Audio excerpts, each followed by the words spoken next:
Ah, romantic love. Beautiful and intoxicating. Heartbreaking and soul-crushing. Often all at the same time. Why do we choose to put ourselves through its emotional wringer? Does love make our lives meaningful? Or is it an escape from our loneliness and suffering? Is love a disguise for our sexual desire? Or a trick of biology to make us procreate? Is it all we need? Do we need it at all? If romantic love has a purpose, neither science nor psychology has discovered it yet. But over the course of history, some of our most respected philosophers have put forward some intriguing theories. Love makes us whole again. The ancient Greek philosopher Plato explored the idea that we love in order to become complete.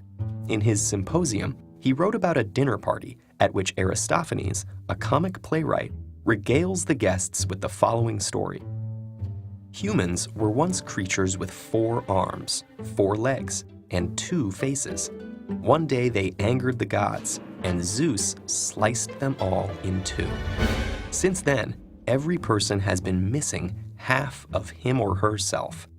Love is the longing to find a soulmate who will make us feel whole again. Or at least that's what Plato believed a drunken comedian would say at a party. Love tricks us into having babies.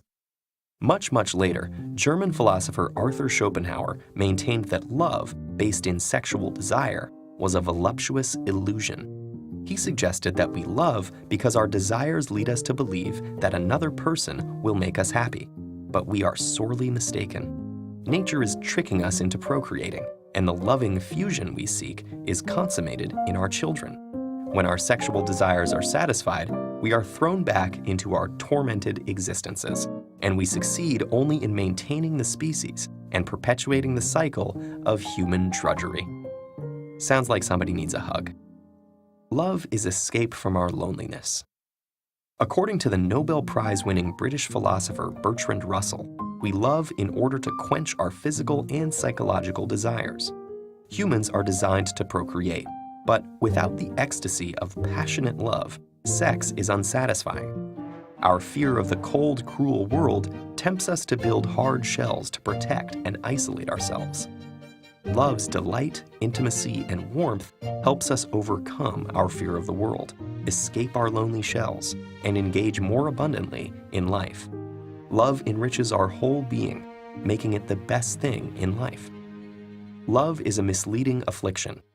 Siddhartha Gautama, who became known as the Buddha or the Enlightened One, probably would have had some interesting arguments with Russell. Buddha proposed that we love because we are trying to satisfy our base desires. Yet, our passionate cravings are defects, and attachments, even romantic love, are a great source of suffering.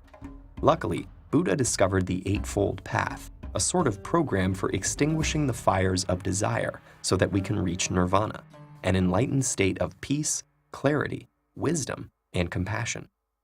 The novelist Chao Shui-chin illustrated this Buddhist sentiment that romantic love is folly in one of China's greatest classical novels, Dream of the Red Chamber.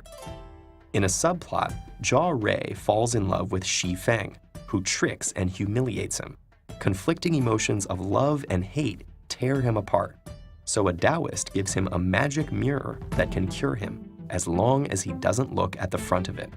But of course, he looks at the front of it. He sees Xi Feng. His soul enters the mirror and he is dragged away in iron chains to die. Not all Buddhists think this way about romantic and erotic love, but the moral of this story is that such attachments spell tragedy and should, along with magic mirrors, be avoided. Love lets us reach beyond ourselves. Let's end on a slightly more positive note.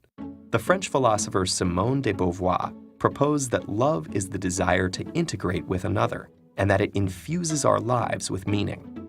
However, she was less concerned with why we love and more interested in how we can love better. She saw that the problem with traditional romantic love is it can be so captivating that we are tempted to make it our only reason for being. Yet dependence on another to justify our existence easily leads to boredom and power games. To avoid this trap, Beauvoir advised loving authentically, which is more like a great friendship. Lovers support each other in discovering themselves, reaching beyond themselves, and enriching their lives and the world together. Though we might never know why we fall in love, we can be certain that it'll be an emotional roller coaster ride. It's scary and exhilarating. It makes us suffer and makes us soar. Maybe we lose ourselves. Maybe we find ourselves. It might be heartbreaking, or it might just be the best thing in life. Will you dare to find out?